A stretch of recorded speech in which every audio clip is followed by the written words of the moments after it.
Greetings from Sonoma Raceway and round 3 of the GT America powered by AWS Championship. My name is Ryan Marine. Calvin Fish is alongside. We've got Amanda Busick down in the pits for this third race of the season. A little bit of a layoff since we've seen these cars on track at St. Petersburg in the season openers. And Cal, those were rough and tumble affairs on a street circuit. Much different challenge awaits here at Sonoma Raceway. It is, but it's a very difficult challenge because this racetrack is recognized for being low grip. There's a lot of elevation change here, so to get these cars working is difficult. GT3 cars in GT World Challenge America have tire warmers available to them. This race today, they don't, so it's going to be very careful for these highly powered machines to tread carefully over the first few corners and first couple of laps here today. Ambient temperatures are still pretty low. We saw that certainly in qualifying. It was a stop and start affair for GT America earlier today, but Adam Adelson prevailed, and it's a name not new to this series, but new to the SRO 3 class, which is effectively a GT3 catch-all class for current generation GT3 cars as well as previous generation GT3 machines as well. But Adam Adelson on pole. Did not see him at St. Pete, but looking very strong here this weekend. More on that in a moment. Here's a look at the schedule. The first stops on the calendar and then the final 4. It is a long schedule for GT America this year. More races for this series than any of the other SRO America championships. Yeah, it's a busy one with 2 street circuits. We obviously started in St. Pete there with a doubleheader and more action on the streets of Nashville. Let's talk Sonoma Raceway, Cal. 12 turns in and 2.5 miles in length. It is a tough place, massive elevation change, some really interesting corner combinations. It's one that will challenge the best of drivers. It will, and by the end of this 40-minute race, there could be some overlap between the GT3 machines and the GT4 cars towards the tail end of their pack. So traffic management will certainly be a key, but I think the real key to this race circuit is developing the grip, managing the early laps here, because you will not have that grip available to you. And so, with the grid now in position on the pits, standing there amongst them is our Amanda Busick. Well, Cal, you're talking about the weather and just with the tire temps and getting these tires up to temp. I don't want to say it's getting colder out here, but it's definitely not getting warmer. You can probably tell that the background's a little bit gray now as some cloud coverage is moving here into Sonoma. But I talked to Adam Adelson before this race just about being in the GT3. And Ryan, I know you're going to use this later today because we were talking about over dinner, but he said he was born to drive a GT3 car. Describe the GT4 platform as more of a street car and said that this thing is just pure rawness and absolutely loves the way that the car responds to the inputs that are put into it, but said when coming to Sonoma Raceway, he thinks this is the most beautiful track in America. Absolutely loves racing in this car, and he's just trying to put a hurting on this field here as we get ready to go green. He certainly did in qualifying. Great job by Adam driving one of the previous generation 911 GT3Rs. This is not the 992 variant. This is based on the 991 platform, but certainly it's been strong. That's true in GT America. We saw it as well in qualifying for Fanatec GT World Challenge America powered by AWS, the 2-driver longer distance race format that we'll see later today. And this is the GT4 field, and you mentioned it earlier, the overlap potentially between the classes.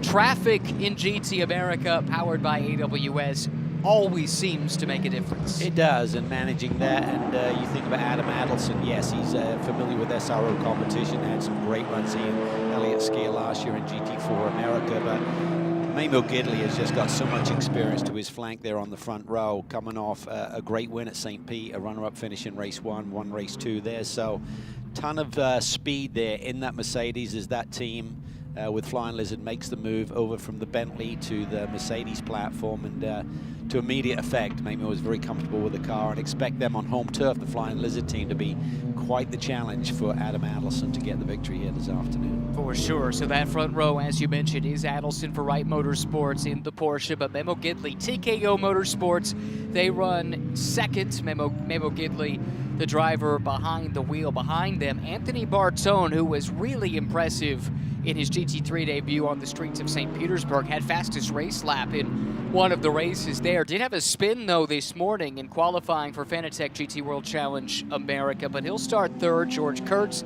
Scott Smithson, Jeff Burton driving a Mercedes this year. Jason Daskalos also in a Mercedes. He won a race at St. Pete to start the season. Todd Treffert, Kyle Washington, Andy Wilzock, and Alex Vogel. That's the SRO3 field, plus Ziad Gondor and Mirko Schultes. Then you get back to GT4, and Rob Holland is back. That's great to see. He actually raced a World Touring Car Championship round here at Sonoma if you go back a decade or so. But he and Rotec Racing will be on the GT4 class pole. Todd Coleman, who is loving this new Aston Martin Vantage that he's gotten into this season. He'll start on the outside of the front row in the GT4 category. Then you get to Ross Schwest and Elias Sabo, Jason Bell and Gray Newell, Rob Walker, Tim Savage, Nicholas Shanny, Paul Keebler, and Tony Gaples at the back after an issue in qualifying, but he's always one that's on a charge. Good to have Tony and Black Dog Speed Shop back in the series this year after some time away. Yeah, he said, I spoke to him yesterday, he said we don't seem to have the pace in the Camaro. It's a little bit long in the tooth, but he loves the racetrack. He's had so much success there over the years, and he'll be starting from the tail end of this field after some issues in qualifying here this morning. But this will be a fascinating battle to see how Adam Adelson deals with the pressure from Memo Gidley aboard that TKM Motorsports Mercedes. One other change to the starting grid, this just came in from race control. Anthony Bartone will have to start at the back of the SRO3 field. Changing tires in pre-grid is the infraction there. So you can see is Bartone Brothers Racing, Real-Time Racing Mercedes, taking its spot at the very back of the SRO3 grid. That is a fast car as evidenced by the qualifying time, but will not start from third as scheduled. Yeah, curious to know what happened there. Obviously a ton of experience there with Nathan Bonneau and the whole Real-Time Racing team running that Bartone Racing Mercedes.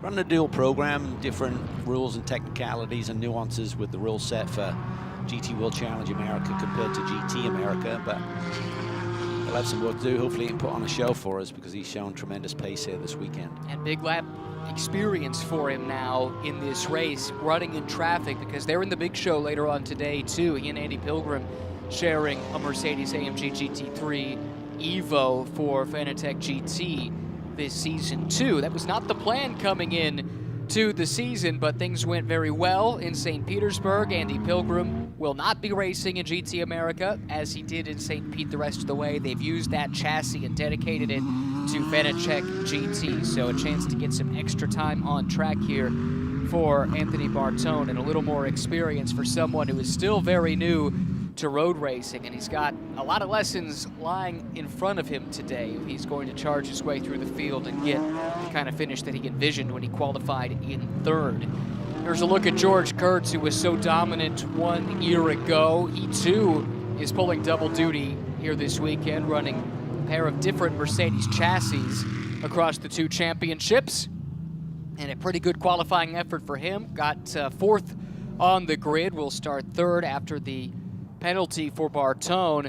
And that Riley Motorsports team that he hooked up with last year, that relationship really seemed to solidify right away. It really did, and but George recognizes this championship is not going to come easy this year. There's a lot more Mercedes in this field. He didn't get off to a great start at St. Pete, had a nice solid qualifying run, and then got involved with Scott Smithson on the opening lap of race one. That put him on the back foot for qualifying position and starting position for race two, and it was a shortened race, so he needs to rebound here this weekend. So here we go. To the right of the screen, that's the pole sitter for Wright Motorsports in the Porsche, Adam Adelson. He'll have the ex-IndyCar driver, ex-sports car ace back in the cockpit for a full season in GT3 competition for the very first time. Memo Gidley starting alongside. That's your front row. Adelson and Gidley into the VP Racing acceleration zone, and the green flag flies at Sonoma Raceway. Gidley sticking his foot down and making the long way around work. He'll grab the lead into turn one. Wow, that was nicely done. I didn't think he'd be able to carve that corner up there, climbing the hill, but he did. He got the front end grip and immediately grabs the lead. Battle was on for the third spot, and George Kurtz slammed the door on Jason Daskalos. Green flag for GT4. Rob Holland able to grab the lead right away, but it fans out 2 and 3 wide further back in the pack. Car very wide there going through that initial corner. I think he recovered and kept it on the island. Just 40 minutes in these races for GT America. You've got to go, and you've got to go quickly. No pit stops, no driver changes, just a flat-out sprint from green to checkered. Boy, Gidley has got the grip immediately. I was very impressed how he could climb the hill and carve that car to front of Adelson there. Battle we're watching here, Trefford in the Mercedes, Washington in the red, white, and blue Porsche. Kyle Washington, a lot more experience than Todd Trefford, who comes to this from vintage racing, so plenty of laps, and he's a quick vintage racer according to CRP Racing team owner Nick Short, but going wheel to wheel in a real race format like this, that's going to be new to him. Look at this, Jason Bell, Ross West. Oh, that was awfully tight there into turn 7. Bell, the championship leader, coming off a race 2 victory out on the streets of St. Pete, his home race. Said they celebrated pretty hard that afternoon and evening, but his game face back on. He wants to win this championship, having been pipped at the post here last year by Ross West, who dominated things at Indianapolis. Yeah, those two fought down to the wire for the championship in GT4 last year. Schwest, though, getting the better of Bell in the early stages of this one. Slots into 3rd, right behind Todd Coleman, who's chasing Rob Holland, the leader in the GT4 class. First lap complete. Gidley leads Adelson, Kurtz 3rd, then Daskalos, Trefford, and Washington. That's in SRO 3. This is the battle at the front of the field in GT4 with the advantage to Rob Holland after 1 lap. Gidley looking super comfortable. Adelson there looked like he had a little bit of understeer in that Porsche trying to negotiate turn 4. But Gidley's car is hooked up. He is taken off here in the early going.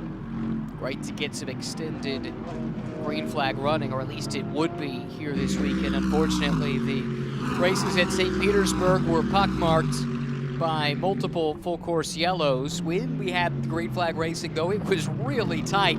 Jason Daskalos had some bold moves in traffic that come to mind, and just good battles throughout the field when we had the green flag racing. Hope more of that here this weekend at Sonoma. Well, last year the season was spectacular, and obviously dealing with street circuits. And let's not forget, every driver in this field here, both GT4 and GT3 machinery, are AM drivers. You have to be bronze rated to even compete in this championship. So when you put those drivers on the streets, it's definitely a tall order in terms of keeping it clean. But now we go onto the natural terrain of Sonoma Raceway, and they're much more at ease, and they're putting on a great show here today.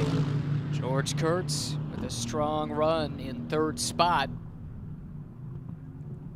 That's Holland has taken off here at the front of the GT4 field. You see the gap there between he and the blue Porsche and that green Aston Martin of Todd Coleman. And you talked about making the move from last year up to this Aston Martin. He's so much more confident in this race car. Just loves what it's doing for him. They're competing in GT4 with Billy Johnson alongside.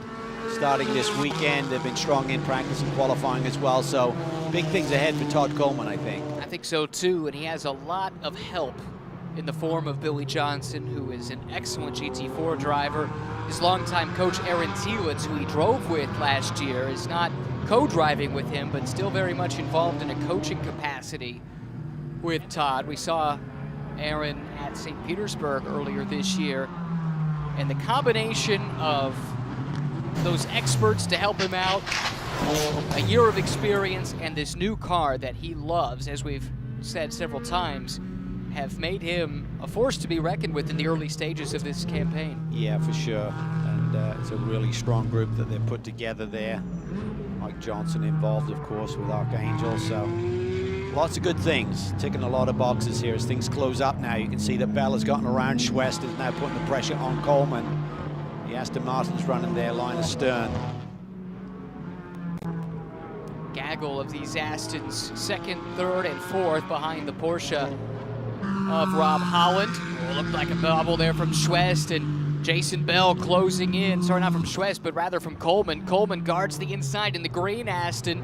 Bell looked to the outside, now peeks to the inside, but Coleman's got it pretty well covered off. He does. Jason Bell was just so quick when they rolled off the truck here this weekend. Had a huge advantage over the field, was bouncing around in the paddock here yesterday, saying we're going to win this one. Didn't have a great qualifying run, but he's had an outstanding start to this race. But Holland has stretched the lead a little bit, but I think Jason Bell has some pace. If he can get around Coleman, who's very deep on the brakes, you can see the car weaving around there under braking. He can getting around him. Maybe as I'm chased down, our leader right now, which is Rob Holland aboard that Rotec Racing Porsche Cayman. Rob has scampered off into the distance, hasn't he? It was a 1.5 second lead the last time by, and to my eye at least, it looks like it has grown since then. Curious what kind of pace that Bell and Schwest have relative to Holland, if they were able to get around Coleman, who does appear to be the cork in the bottle here at this early stage. Still, though, at the front, Memo Gidley in control. TKO Motorsports is the team running this car. We saw Memo a few years ago with this team running a partial schedule in the old Bentley, but jumping over to the Mercedes, and Memo seems to really like this Mercedes AMG. Yeah, he really does. He's got a ton of confidence. He's excited by this second lease on life, to be driving this type of machinery this late in his career. Well documented how he returned from a horrendous accident many years ago at the Rolex 24, and just has that passion and desire to still compete at the top level. I talked to Memo yesterday, and he said, yes, I've done some LMP3 racing the last season, ran a full season, but it was only 5 race weekends. He said, I get to run 18 races this year. This is great. 9 weekends, 2 races apiece. He's already got 1 win under his belt back at St. Petersburg. Rob Holland, he's leading the GT4. Thanks for that, Amanda. Whatever you need. With the update on Rob. Adelson's car seems to be coming into its sweet spot now. The car is turning a little bit better. I don't notice the understeer in turn 4 like I saw on the opening couple of laps. Looks like the gap has certainly stabilized, if not diminished a little bit, between he and the leader, Memo Gidley. Seems like Gidley's car just came alive. Whatever setup or starting pressures they had in those Pirellis really suited this circuit. Well, let's keep opening few turns. Sorry, Cal. Let's keep in mind, Memo Gidley has decades of experience doing this.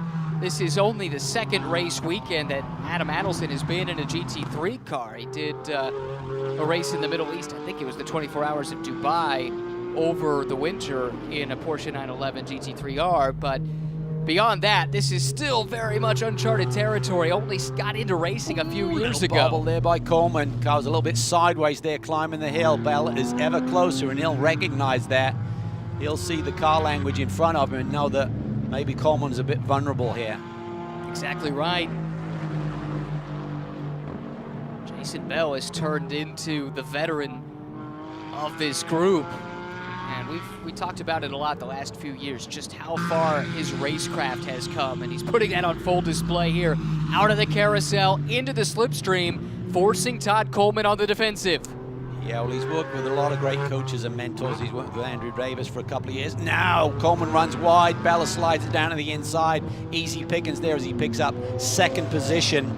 Now he's working with Michael Cooper, a past champion, of course, many times in SRO and World Challenge competition. He's on the radio to him right now, talking him through. Now the question is going to be, does he have the speed and the pace to catch that Porsche that leads in front of him? Yeah, the gap at the line was 4 seconds, so there's a big gap to overcome here for Jason Bell. But he's up to 2nd around Coleman, and he set that move up really nicely. He tried a couple different ways. Earlier that time it looked like backed off a little bit on the entry to the brake zone. When Coleman slipped wide, he was there to pounce. And I think that's the big difference. I mean, he's always had pace, Jason, but he tended to get a little bit too excited. He's managed to temper that enthusiasm and been such a prolific race winner. Won the championship 2 years ago. Was knocking on the door last year right till the end of the season. There is Adelson. As Amanda said, told us both independently, I feel like I was born to drive this Porsche 911 GT3R, and he has brought that thing to life here in the early going. I think Amanda might have an update for us down in the pits.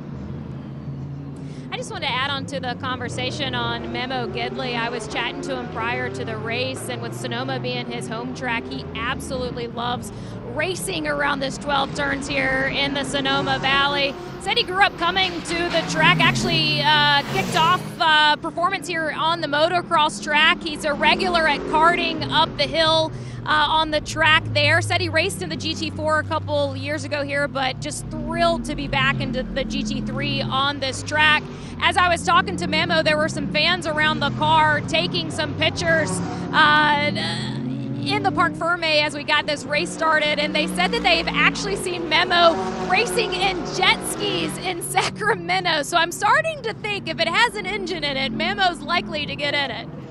Sums it up pretty well. Definitely passionate for the sport, and it was an arduous recovery from injuries sustained in that crash at the 24 Hours of Daytona 2014. Took him a long while to get back in the car. In fact, he made his pro racing return right here in what was then a Pirelli World Challenge event in 2017, if memory serves, right at the tail end of that season. Let's look at this.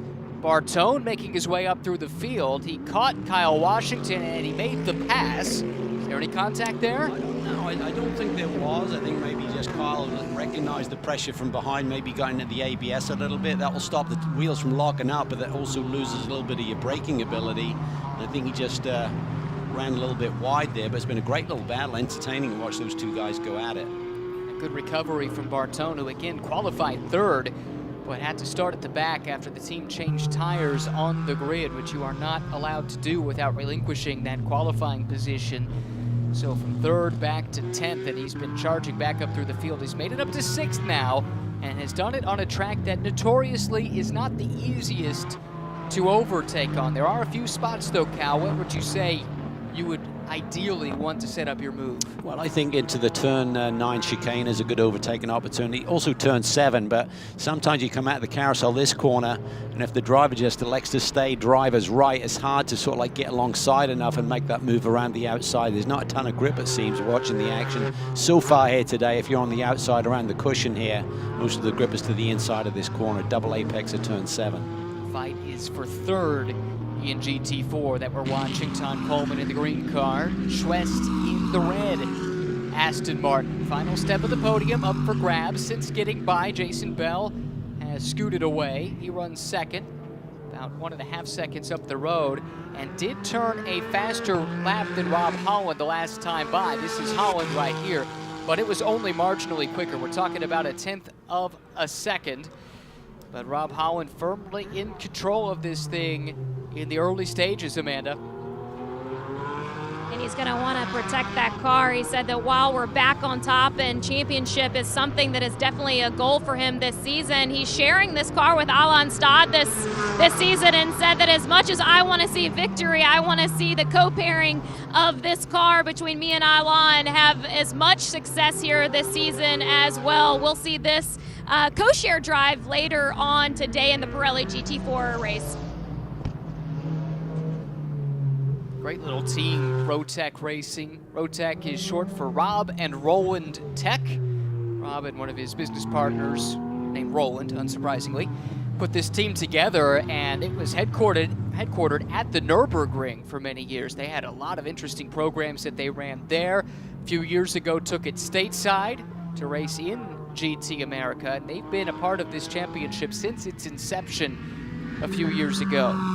Yeah, Rob just has so much experience, and you give him a good race car like this Porsche Cayman platform that he's got underneath him. You give him the track position, he's going to be tough to beat. But, you know, Jason Bell is going to dig deep here and try and close that gap at least with still 25 minutes on the board. There's a long way to go in this race. That's right. Patience still a virtue at this stage. Coleman and Schwest, two drivers we'll see again later on today. Part of Pirelli GT4 America, 2-driver, 1-hour race format. And has proven to be so popular with over 40 entries on site this weekend. Bumper grids across the board for SRO America, somewhere around 140 cars across 5 different series in this paddock in Sonoma. So crowded is the paddock, by the way, that they have to use what's called the island, which is located across the pit straight, just over between the drag strip and turns 9 and 10 to house several of the teams. And that is not the real estate you'd really like to have. You are on an island over there, isolated from the rest of the field. But here we go, watching some of the leaders work their way through traffic. And George Kurtz in this number 04 Mercedes has used that traffic to his advantage. It looks like he's closing in on Adam Adelson. Yeah, these guys run on very competitive lap times, about a tenth or two quicker than the leader, Gidley, right now. So both of their cars have come alive. George is right there. Looked like he was being a little bit tentative on the opening lap when those tire temps were certainly very low. Got hurt a little bit there in traffic. Looks like the gap to Adelson has increased slightly there with that exchange, but nonetheless, he knows it's a long, long championship season. He'd love to repeat as GTA champ, but a ton more competition this year than last. That's for sure. That's something that George was quick to point out when we spoke to him at St. Petersburg. He was looking around, and especially there where Andy Pilgrim, former GM factory driver, was there. Memo Gidley, former IndyCar driver, is there on the grid, and George is thinking, well, that job got a lot harder. And when you get the likes of Adam Adelson into the mix, Jason Daskalos is a proven race winner. We look at him here up in the 4th spot and making the step into more modern machinery. I think it's safe to say that old Audi R8 Ultra that he was campaigning last year, a bit long in the tooth, still fast, still won races in it, but now with this Mercedes, looks like he is going to be one to factor in just about every weekend. Yeah, I thought his performance at St. Petersburg to rebound from that crash where they had to go to the backup car with the tired engine in it and go out and win race 1 there was just sensational. I mean, he just drug that car around the street circuit there, and he wanted it more than anyone else. We could see it in the moves he was willing to make. You could just tell that he had that dynamic. He was not going to be thwarted there in terms of the victory, and backed up with another podium the next day. So second in the championship, is early days, of course, but he sits just 3 points behind Gidley coming into this weekend. Back up to George Kurtz running 3rd. The car he's chasing for 2nd is the green Porsche just ahead, Adam Adelson. One of the coolest liveries, I have to say, of all the 140 or so cars here. That inside of that yellow stripe, it's hard to see it unless you get really close, but they actually have the track outline of every track on the calendar in this grayish color inside of that yellow stripe. It looks really sharp. It is really a good looking car, run by Wright Motorsports, so great to see that team. Going to have 2 entries in the GT World Challenge America race here for the season. And he and Elliott Skier had so much success, so much fun last year pairing together. Seem to really fit each other's personalities so well, and that is such an important part of the chemistry of an organization and the teamwork between not only the team but co-drivers in a 2-driver format that we'll see later today. And those two got a jump start on their season, speaking of Adelson and Skier, by finishing 2nd in the Pro-Am class of the 24 Hours of Dubai over the winter. They shared their Porsche, by the way, with Seth Lucas, who we're going to be seeing in Fanatec GT later on today, and Jason Hart, who we're going to see in Pirelli GT4 America later on today. So a little SRO America reunion in the desert over the winter. There's another name for that. But yes, I think it's cool to see the crossover between competitors, and one weekend your enemies, the next weekend your best friends. Right. This is Adelson right here, native of Las Vegas, Nevada. Spent the last couple of seasons racing for Premier Racing. Let's take a look at this replay. Hairy moment in traffic, Washington in pretty deep, and somehow those 3 sorted it out. Yeah, crossover with classes there, 2 GT4 cars involved with the GT3 machine. So a GT3 car rushes up on those GT4 cars in a hurry there, probably about a 15 to 20 mile an hour speed differential at the end of the straightaways. That was Tony Gaples, by the way, in the Camaro, and Tim Savage in the plain white Aston, late addition to the grid here this weekend, racing for TRG. Kurtz has really got hurt by the traffic just a couple of laps ago. He was right there with Adelson, and yeah, Adelson's almost in a different zip code here, so George has struggled to get through this traffic effectively, but still holding down a strong podium run. Behind him comes Daskalos still. Just coming into the frame right there and amongst this GT4 battle for 3rd on the road. It's Todd Coleman in the green machine, Ross West right behind him. Right here as we come through the S's, you would think that Daskalos, if he can keep it close enough, might be able to clear Schwest as he gets towards the brakes here. So they're going to make the attempt up the inside into right left of turn 9. It's all considered one corner at Sonoma. Turn 9 or the chicane. This fast right-hander of turn 10 leading to the hairpin. Some people make it no corner. Yeah? Just go straight through there. Stewards will frown on that one, typically dragging a bunch of rocks and debris onto the racetrack. Chicane put there to add another opportunity to make an overtake, and they're running the shorter hairpin of all the different options. There's so many different configurations of this track. You can watch NASCAR here over the years, you've seen it one way. If you've seen IndyCar here over the years, it's looked a little bit different. This is the SRO configuration, and it's been used in this configuration for a number of years now. See the crest of the hill there, you got to be so patient. You can see Jason Dasklow's just having to wait until the car's pointed in the right direction, then commit back to throttle. Got Treffert here now in the middle of the picture. A good little battle. Carl Washington not that far behind him, holding down 7th position for the GMG Racing Group. He's going to be performing double duty, but in GT4 machinery with James Safrona's team owner and partner a bit later here today. Kyle Washington in 7th, and he has caught up to Gray Newell. He's a little bit further back in GT4. I think he's about 7th himself. Well, that was a brave move around the outside. Sometimes it gets a bit marbly out there. The tires are ground through the course of these races, but Kyle just total commitment around the outside. Love the way he goes about his racing, total passion. He's got that gleam in his eye when he's around a race circuit. He just loves it, lives and breathes it right now. The car he went around is worth noting. The Autotechnic BMW, red hood, right there in the shot. This is the SRO America debut for the new generation of the BMW M4 GT4 on the G82 platform. 6-cylinder turbocharged engine. Some of the redesign, of course, to match the body and styling language of the new BMW M4s on the road. But a lot of this has been done with racing in mind, and talking to a number of the drivers that are driving that new M4, they talk about just how much of a race car, a purebred race car this is compared to the previous generation. Yeah, it's when you walk around the paddock now and you look at this GT4 and GT3 machinery and just the new cars that are coming out, just mouth-watering, just the technical specs, how sophisticated they are, and then when you put that in the hands of some of these drivers, that just translates into a real different feel versus a street car that's been adapted to racing. It's almost like it's a purebred, thoroughbred racing design.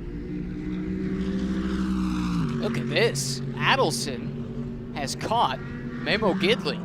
He has simply run him down over the past few laps. Looks like it might have been on this lap because there was not much between them in terms of lap time on the last time around. Nevertheless, look at this. This is for the overall lead. If we can compare and contrast their laps here, the last 3 with this graphic on the screen, and it has been a steady progress for Adam Adelson.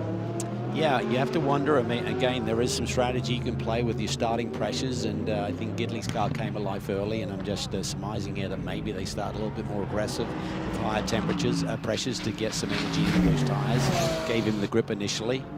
Adelson seemed to struggle to get his car working. Certainly the front end seemed to be struggling early on, but balance has come back to him, and it kind of stabilizes here, and the key is going to be the last 5-10 minutes. Who has the advantage then? You'd have to think is heading in the way of Adelson, but you never know. You can suddenly plateau, goes over the edge in a different direction. Memo there in pretty deep, had to wait on the throttle a little bit late to power coming off of turn 4. Two very different platforms with the Mercedes-AMG, the front-engine V8, of course the flat 6 engine configuration for the 911, rear engine configuration, but all balanced together with the SRO's balance of performance, and there is not much between these two, at least over the past 3.5 laps or so. Normally aspirated, but very different engine configurations and certainly different sounds as well. Beefy 6.3 liter V8 in that Mercedes. Porsche tends to be a bit more of a screamer. Again, this is not the newest of new in terms of that Porsche you're watching in this fight. That is the previous generation, still based on the 991 version of the 911. See a number of those in the paddock here this weekend alongside the new 992 variant. That Porsche debuted earlier this year. Gidley there got the track position. He's got the clean air to the front end of these cars is so important. I mean, they've got pretty sophisticated downforce as we get the close-up shot. You can see the dive planes on the front end of that Porsche. And when there's that wake from the car in front of you through those high-speed corners, it's taking that downforce away, compromising it. So you tend to pick up a little bit of understeer or instability in the race car. So even though it looks like Adelson is caught, maybe he's now starting to get that effect from the Euro wash a little bit. Well, that's something coming from the GT4 ranks for Adam. Again, just the one race of GT3 experience at the 24 Hours of Dubai. But the GT4 cars, yes, they make aero. That's a part of how they make their lap time, but they can run really close together. We've seen that all over the world. That will be an adjustment for him as he gets used to not just driving and not just lapping with the GT3 car, but racing with the GT3 car. It's a different animal. Here's a replay. This is Trefford in the blue and black car, and Washington going back to his off-road racing roots, a former trophy truck driver. Yeah. Kicking up some dust. He's all in, total commitment. I love it.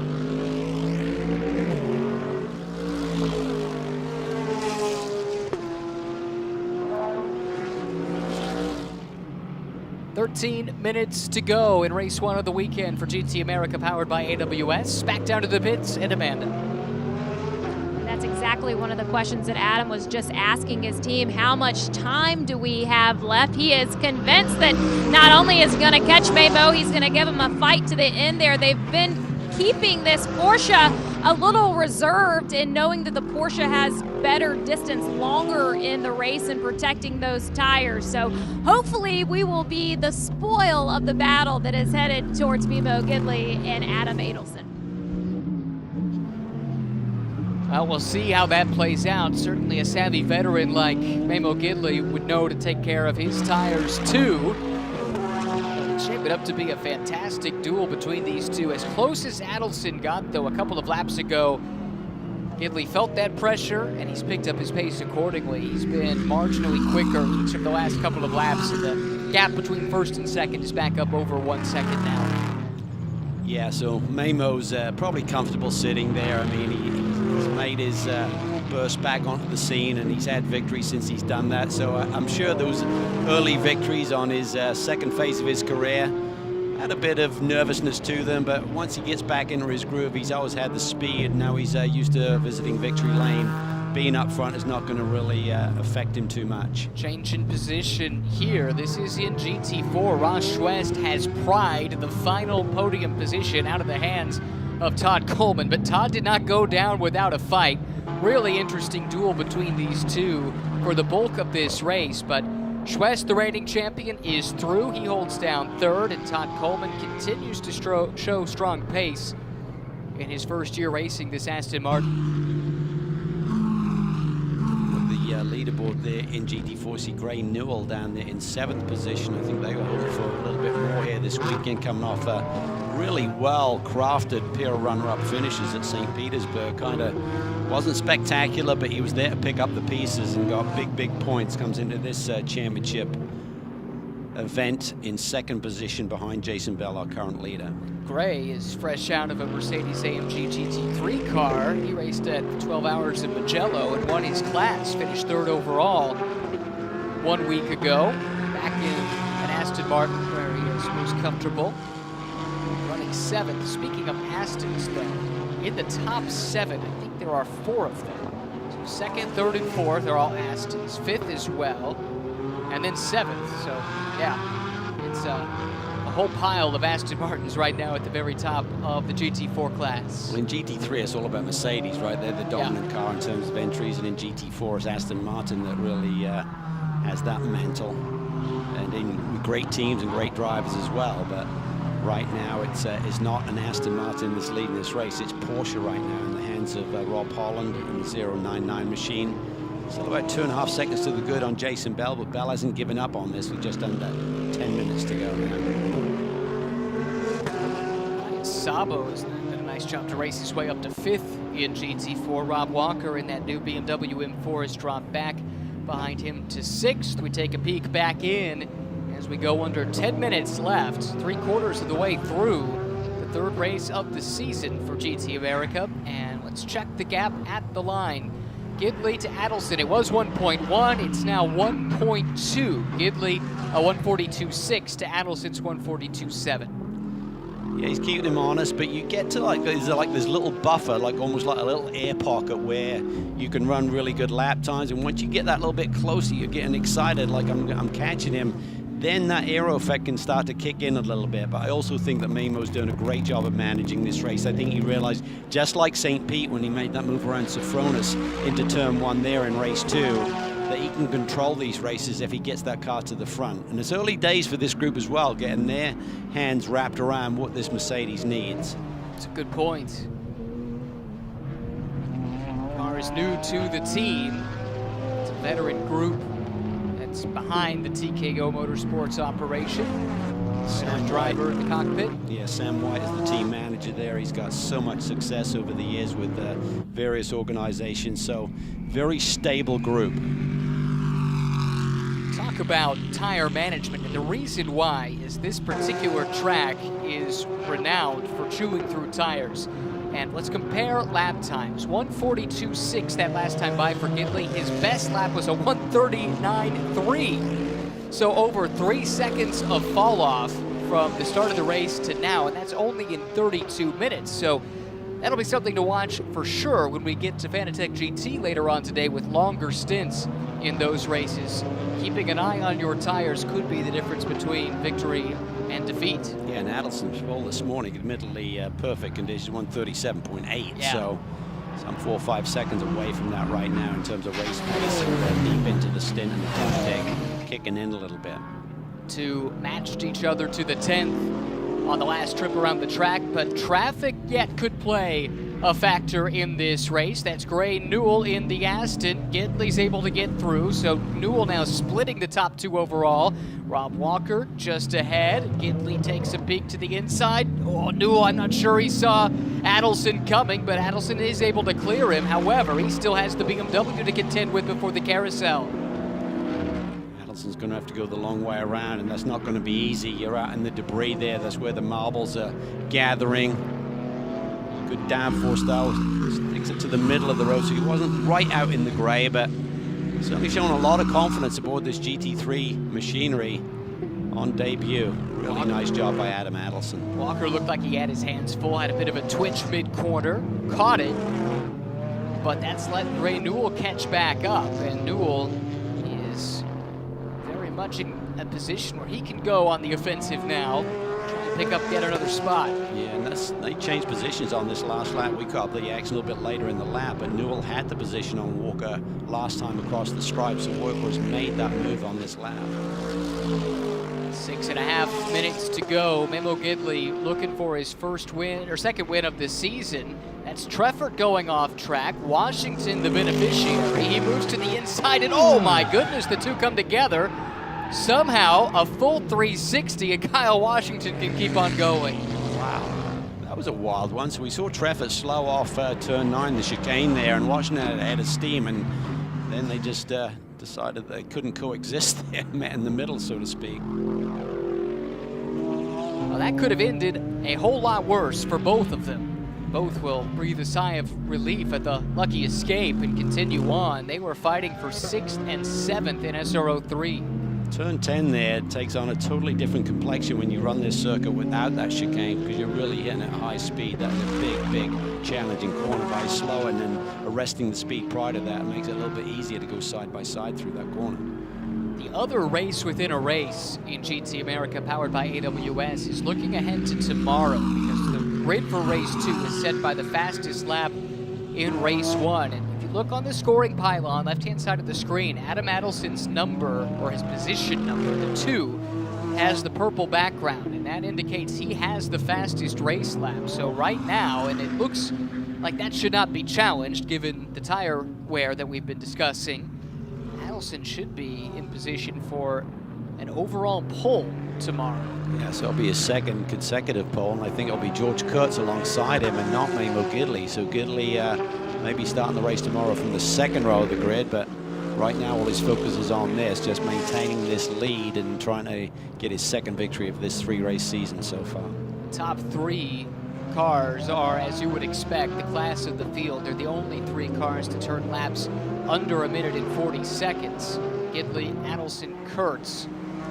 And this duel is back on. Walker covering the inside. Newell forced to dart to the left.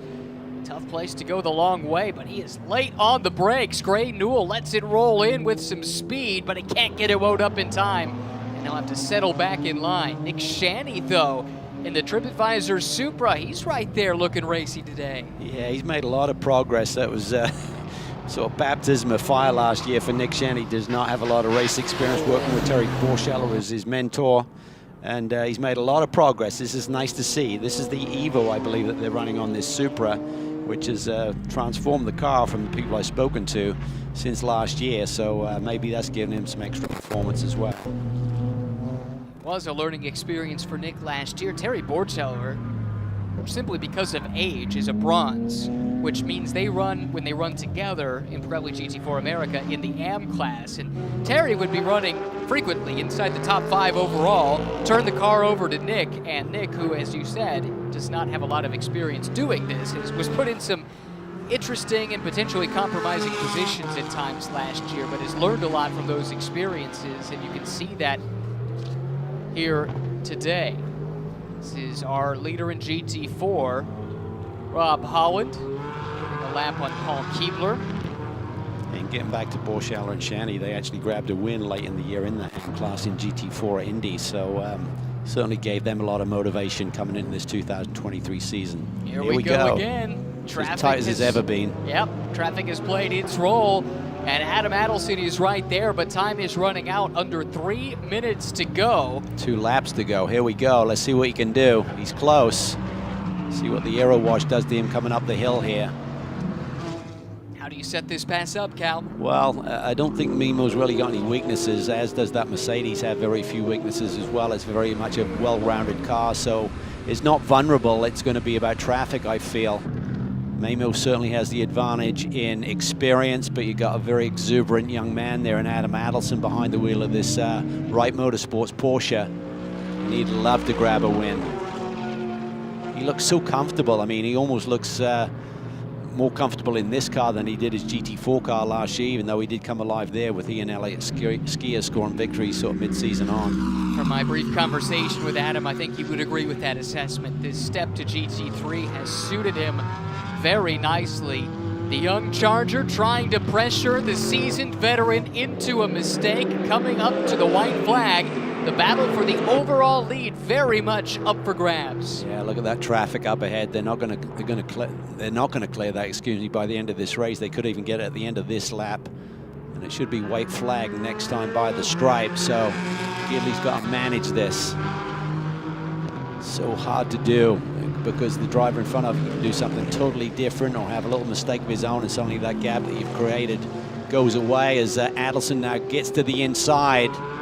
Gidley sees him briefly in that rear view facing camera and the side view mirror as well at the same time. Adelson trying to do the late cutback, late apex here off turn 11. That defensive move into 11, that was the first time that visually it looked like Memo Gidley was feeling the pressure. It is there in the form of Adam Adelson. White flag waves over Sonoma, 1 lap to go. Memo Gidley trying to fend off the series debutants. Oh, and he stalled out. Adelson's going to get the run to the inside. Does Coleman see Gidley? He does. He opens up the door and allows the leader through. Dive up the inside of the traffic there from Adelson. Can't afford to wait around. That was Coleman making way.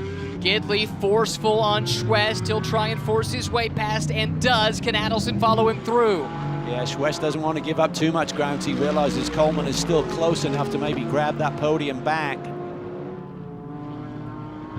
Final time through the carousel. This is where the Mercedes over the years has been so strong, able to keep that tight line down around the apex. Adelson a little bit wider, trying to carry that speed off the corner, but right now is several car lengths back into the brake zone for 11. More traffic though. Jason Bell right in front of him right now. That's the second place runner in GT4 right now. Holland is just 2.5 seconds in front. Gidley may get to both of them on this last half lap. And Gidley flashing those headlights. Jason Bell will know that the leaders are coming through. The team will have told him that. Gidley to the inside. Adelson pops there as well.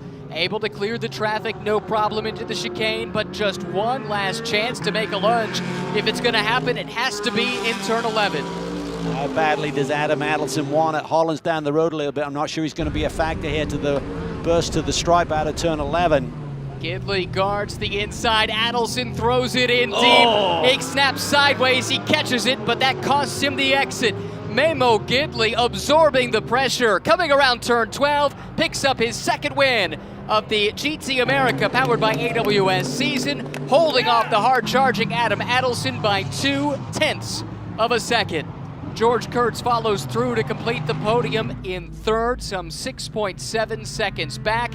And now we take a look at the leader in GT4, who I think was split by the rest of his class by the overall leaders. So yeah, he was. So Rob Holland's got like this locked lap. up. He's got to finish it off to get the checkered flag and see it. The flag flew over his head towards Gidley right behind him, but I think the rest of his competition can't do another lap, so the victory is essentially in Rob Holland's hands, even though he hasn't seen the checkered flag yet. Rob will love this. Getting a chance to take this victory tour back to victory lane. Fought for a championship in this series 2 years ago, ended up third. Had a really great start to the campaign though, and didn't quite have the same results down the stretch. On a track that he has quite a bit of history with. As I mentioned earlier, raced a World Touring Car Championship round here as a guest driver some years ago. Back in 2012, as a matter of fact. A place that he loves dearly. And he'll pick up his first win of 2023 in just a few more corners. Yeah, really solid day. Got the jump early, took off, managed that gap. Looked like Jason Bell may have had some speed for him. Jason will be somewhat disappointed. I really felt he had the dominant car here and the speed to win this one, but Holland qualified well and then just put it to bed. That's right. Took the green flag as the leader in GT4, never relinquished the spot, and Rob Holland is your race winner for race one of the weekend at Sonoma Raceway.